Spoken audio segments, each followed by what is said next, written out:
1947, when famous polar explorer Admiral Richard Byrd flew reconnaissance missions over the North Pole.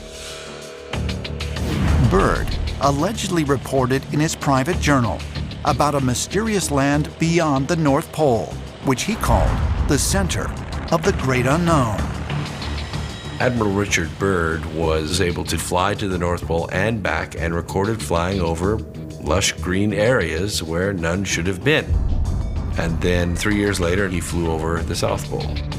It's rumored that when Admiral Byrd's task force actually got to Antarctica, that one of the first things they discovered was an entrance into a hollow Earth civilization that was populated by very, very advanced beings. Admiral Byrd made a lot of unusual statements, including talking about what he called a new kind of craft that could fly from pole to pole. Is it possible that entrances to another world can be found at the Earth's poles? And if so, did Admiral Byrd actually pass through one of them?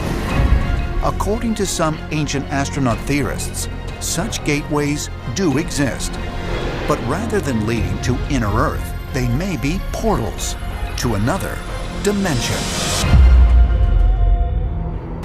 But whether an other Earth exists in another dimension, under our feet, or in a distant galaxy, what would its discovery mean for the future of humanity?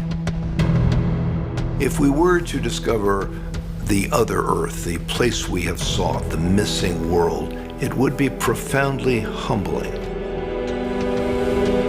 So this would be quite a paradigm shift. History would change in a very major way.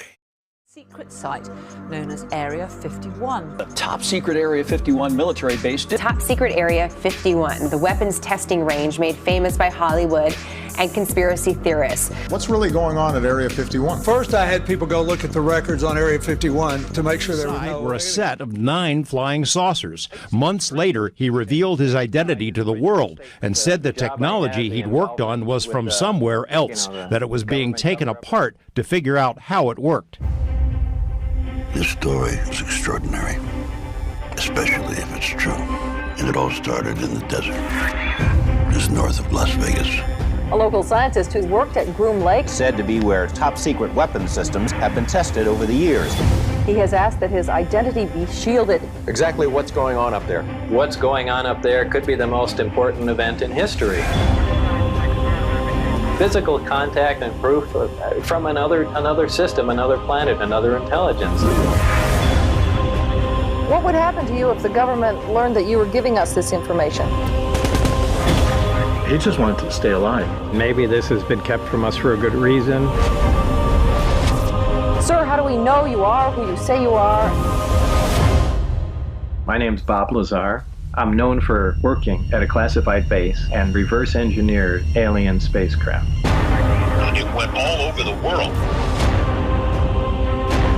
He put Area 51 on the map. Can we ever be made whole if we're not believed? We can't verify what was going on in his background. I have no motivation to lie. The science and the technology can change us. We've always looked to the skies for answers, instead of looking into ourselves.